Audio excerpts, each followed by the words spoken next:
It all begins with a seemingly perfect mother, Rebecca Bowers, born on February 5th, 1968. Rebecca, better known as Becky, was always known for her politeness, warmth, and nurturing nature. At one point in her life, she married a man with the last name Bowers, and together they had 2 children. The However, the marriage didn't last, and after a divorce, she remarried a man named Tony Sears, a military man. She took his last name and became Becky Sears. With Tony, she had 3 more children. By 2009, the happy family of 7 was living in one of the most picturesque areas of the United States, a small town called Growtown in Georgia. Hence the appeal on this senseless planet. By far the most joyful and lonely place. Georgia was the kind of place with a small population, charming houses, and beautiful gardens. At that time, the town seemed to embody the American dream. The town had about 200 residents, with a very low crime rate, just the occasional brawl or petty theft, nothing truly significant. Sure, maybe a few gang members got loose or were busted here and there, but not truly significant. And the majority of the neighbors were employed in roles related to the military, given the large military base nearby. Many worked at the base in cleaning, management, or military positions. Growtown was practically centered around this military presence. As I mentioned, Tony, Becky's husband, was in the military, and so these adult children of his are likely to laugh at my jokes. Life for these neighbors was almost idyllic, and the Sears family lived on Hot Springs Street, specifically on Hot Springs Drive. There was never any conflict, no noise, and in 2005, new neighbors moved into the house next door, the Parsons family. The Parsons family consisted of 3 members, David, Laverne, and their daughter Catherine, known as Kai, and their son Derek. Kai was said to be the epitome of perfection, always impeccably dressed, sweet, and the ideal mother and wife. She seemed perfect in everything she did. From the moment Becky met her, they became best friends. Their friendship wasn't slow to develop, it was intense from the start. The women introduced themselves to each other and immediately began spending all their time together, shopping at the same places, walking to the same locations, and even going to the same gym. On top of all that, they worked together at Healing Hands Physical Therapy Center on Holland Avenue in Augusta, and their children got along well and their husbands also became friends. However, this seemingly perfect friendship would come to a tragic end on the morning of March 25th, 2009. Both women woke up early that morning.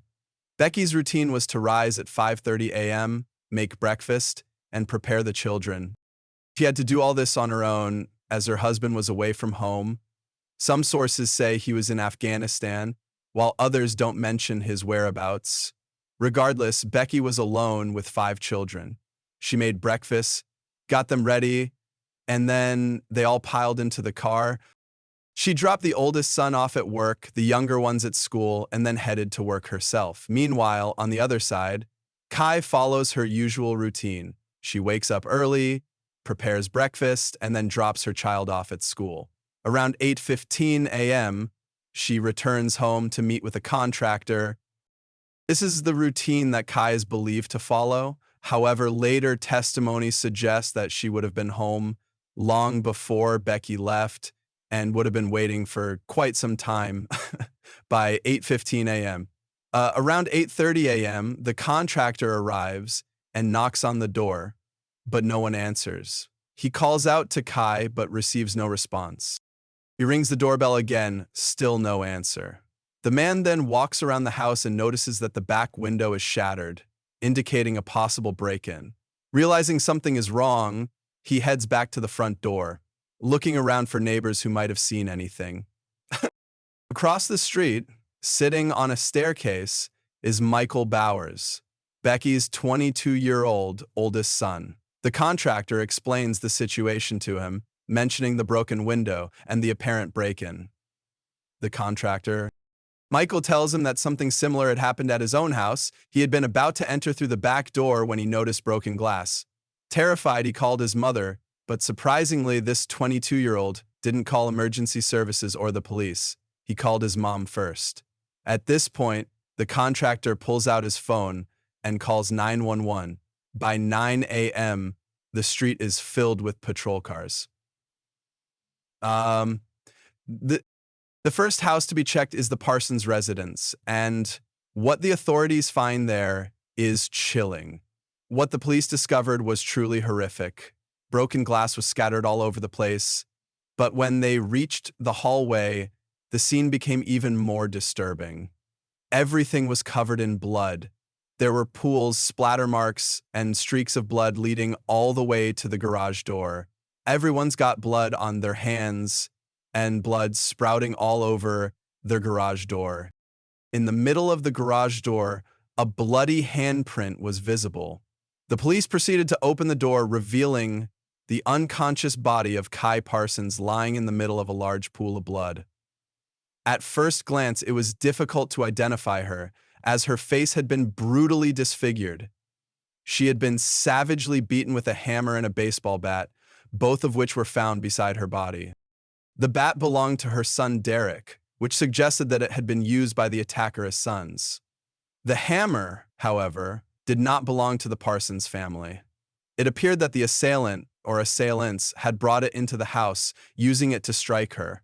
The police soon determined that she had been beaten nearly to death in the living room, with a blood trail indicating that she had attempted to flee to the garage, where the attack continued.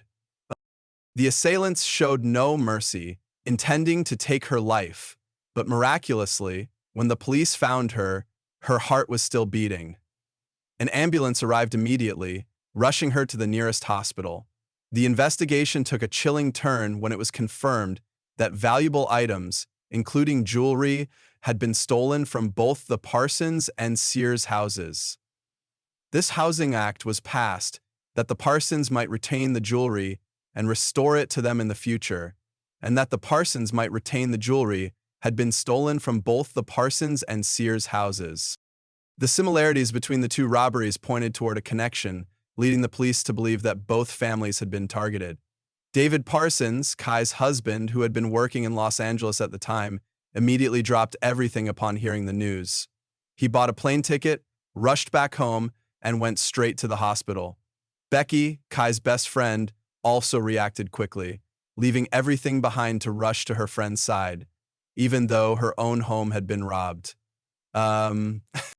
She was overwhelmed with emotion, crying uncontrollably, as she couldn't comprehend the severity of what had happened. She stayed at the hospital, refusing to leave Kai's side, surrounded by concerned family and friends. While everything seemed normal on the surface, the police soon realized that this attack was not a random act of violence. The brutal nature of the assault, combined with the overkill, suggested that the person responsible had a deep hatred for Kai and knew her well. The town was small, quiet, and uneventful, so such violence was highly unusual. The robbery appeared to be a cover-up, with the real motive lying beneath the surface. The police's first hypothesis was that David Parsons had hired someone to kill his wife, possibly to collect her life insurance. They questioned him about this theory, but David's responses were consistent. He showed no signs of guilt, and there appeared to be no clear motive for him to want his wife dead. In fact, his family and friends believed he was deeply in love with Kai. As the investigation continued, the focus returned to the weapons used in the crime: the baseball bat and the hammer. The bat, belonging to Derek Parsons, raised questions, especially since Derek had been at school at the time of the attack. His presence and strength didn't match the brutality of the assault. The second weapon, the hammer, seemed to be a potential match for something from the Parsons household, though its origins were still unclear. The whole thing looked and smelled like a horror movie and the Lascaux U.S. Armed Forces patrol.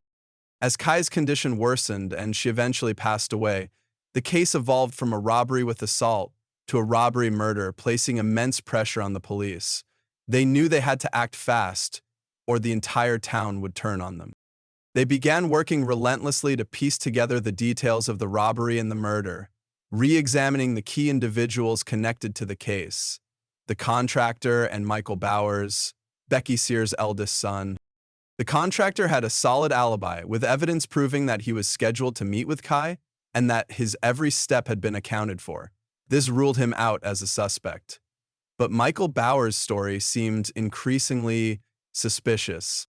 He had claimed to have been afraid when he saw someone sneaking around his house, yet instead of calling the police, he called his mother. This behavior didn't make sense for a 22-year-old man, especially one who was supposed to be independent. His fear seemed exaggerated, making him a prime suspect in the case. When the police questioned Michael, they learned that he had not been working as a painter, as he had claimed. Instead, he had spent the morning using drugs with his friend Anthony.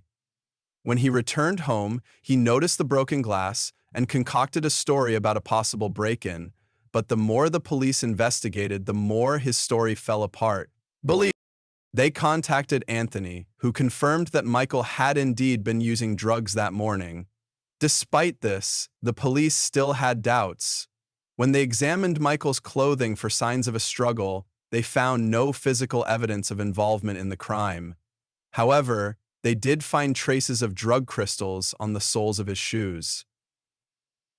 And this discovery hinted that Michael might have been the one who had broken into the house, though it wasn't definitive. The details of his story were becoming increasingly hard to trust.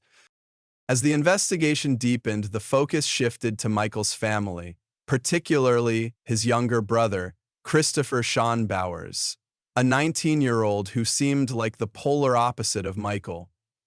Christopher was responsible, independent, and had his life on track. And now, after getting taken away by police, his parents and brother claimed that they were lying to him and that his parents had done this together. He had a beautiful house, a steady job working with his mother, and was well regarded for his charm and intelligence. The police saw him as a crucial witness, so they questioned him about Michael's drug problems and whether Michael could be violent. Christopher, however, maintained that his brother was harmless. He insisted that Michael was kind, with no temper, and that any negative assumptions about him based on his appearance were wrong.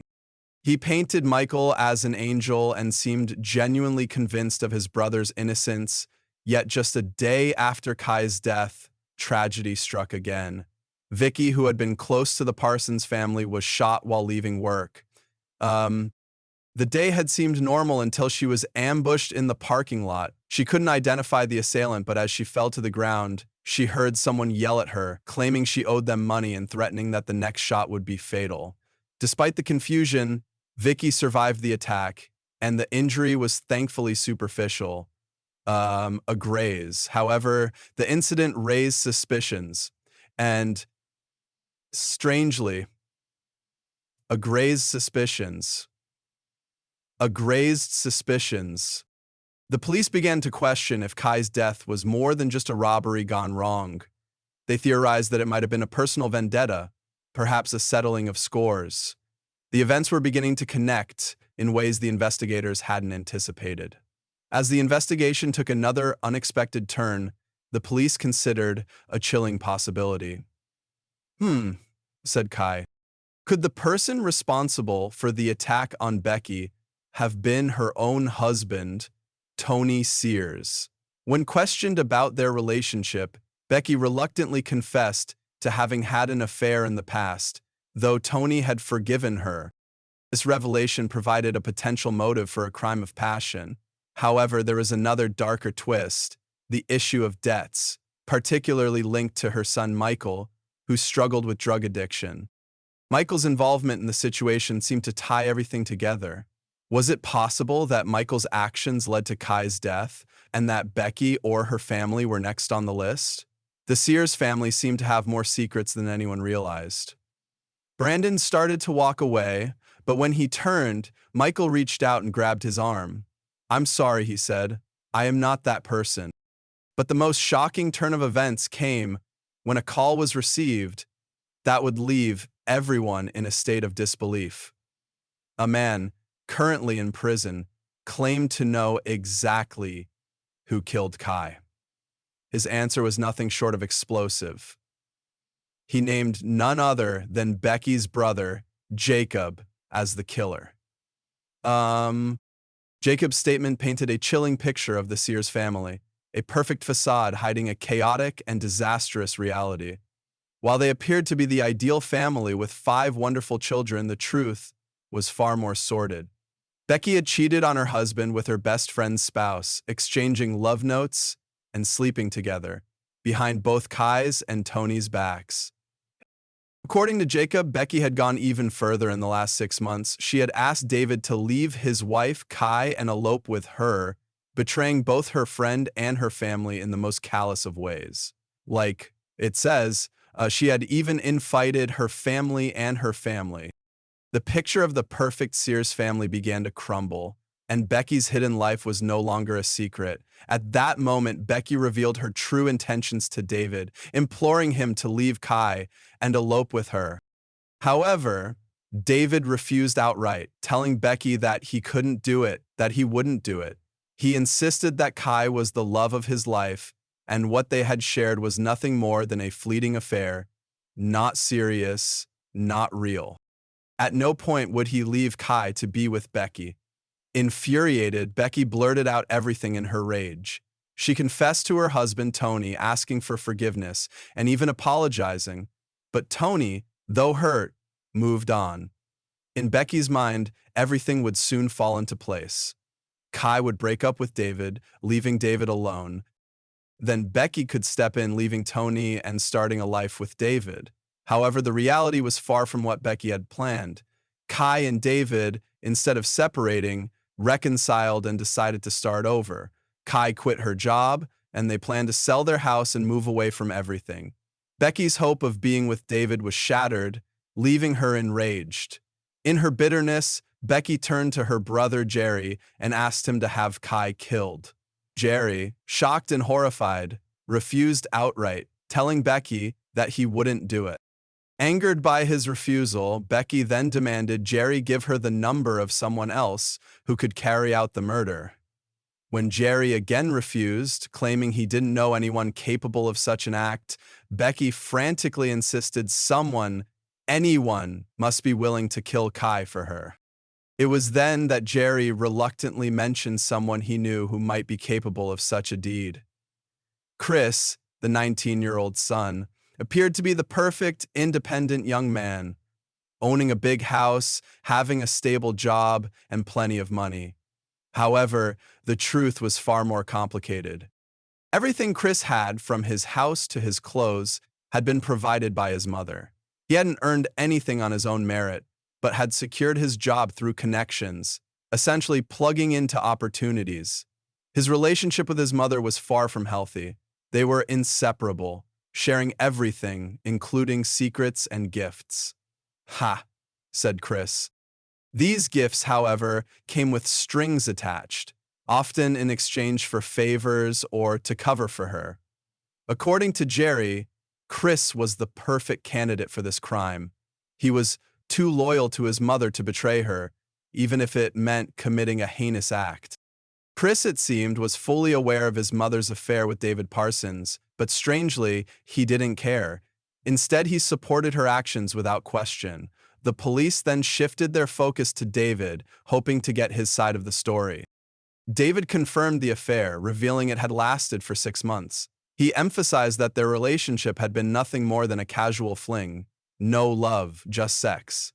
Becky had wanted more, but David made it clear he was not interested in continuing with her. He explained that Becky had told her son Chris about the affair, and this part of the story sent chills down his spine. However, the darkest part of the tale emerged in the official version. Despite the outward appearances, Becky and David had not ended their affair. The night before the murder, the two lovers had engaged in phone sex. While David was in Los Angeles working, he had first called his wife, and then called Becky afterward. David said to his wife, "Enough of this, man," and then called Becky afterward.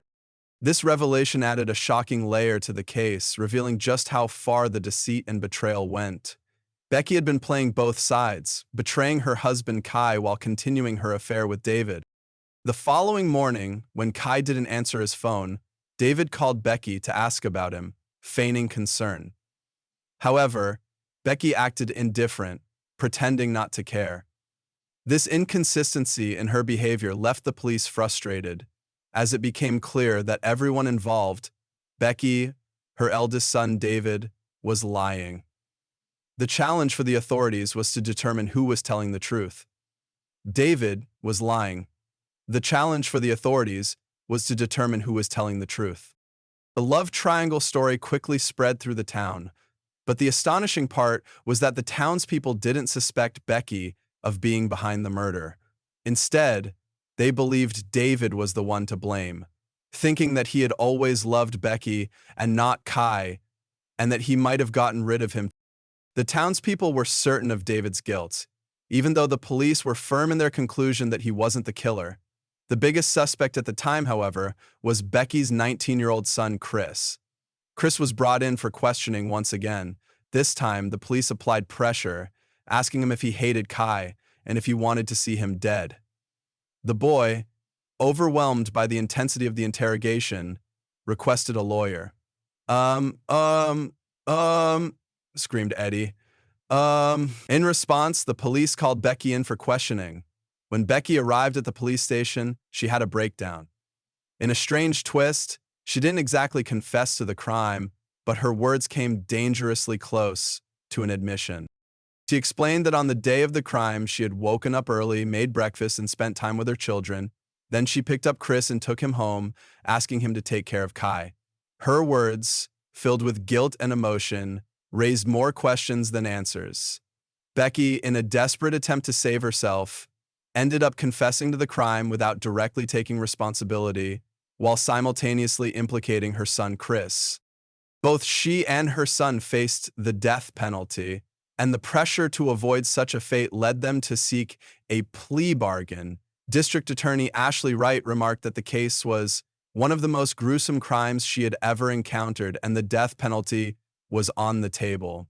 Despite the gravity of the situation, there was no physical evidence linking Becky and Chris to the crime. No fingerprints, DNA, or fibers were found at the scene, leaving the police with little concrete evidence to prove their guilt. However, in a bid to lessen her own sentence, Becky betrayed her son by handing over his bloody clothes to the authorities. She also implicated him in the theft of certain items. Becky's confession revealed the chilling truth of what had transpired. She explained that she had asked Chris to pretend to shoot her, but things had gone horribly wrong and he accidentally shot her in the leg. And so Becky's testimony was that she had shot Chris after he tried to kill her. She also admitted that she had harbored a deep resentment toward Kai. To her, Kai represented the perfect life, a perfect house, a perfect son, and a perfect husband, something Becky could never achieve. The facade of perfection that Kai projected was something that ate at Becky, fueling her jealousy and envy. In 2012, the case was officially closed. Both Becky and Chris were sentenced to life in prison without the possibility of parole, marking the end of a twisted saga. But the story didn't end there, for there were still many unanswered questions and mysteries surrounding their actions. The case continued to unfold in unexpected ways, with even more shocking revelations. After all that had transpired, Tony, disillusioned and overwhelmed, asked Becky for a divorce. David, on the other hand, managed to pray for his life and move on. He married another woman, and both of them moved into the very same house where the horrors had occurred, strikingly without even changing neighborhoods. But the surprises didn't end there. While Becky was already serving her sentence, her boss filed a report against her for the theft of $50,000. This theft was orchestrated by Becky, though she didn't carry it out herself. She had her son Michael involved in the crime. The story behind it was that Becky's boss needed someone to paint the offices and asked for financial expertise. This crime really started because of the job I took. I'm working as a landscaper, and the work was Becky introduced Michael to the job, but his true task was to use the painting project as a cover to steal from his employer. Interestingly, the boss did not press charges, claiming that Michael was not entirely responsible for the theft. As for the final question, do you think the sentences were fair? Was Becky's obsession with David real or just a figment of her imagination? The case left many unresolved questions and complicated feelings about the true nature of love, obsession, and betrayal. What do you think? Did Becky truly have a chance with David, or was it all in her head? Please share your thoughts, and don't forget the secret word, friendship. Still, thank you for sharing your thoughts. It sounds like you're wrapping things up. I hope the case and the story sparked some reflection. If you ever want to dive deeper into the twists and turns of your narrative or discuss anything else, don't hesitate to reach out. Goodbye for now, and best of luck with your books and social media. Looking forward to seeing what comes next.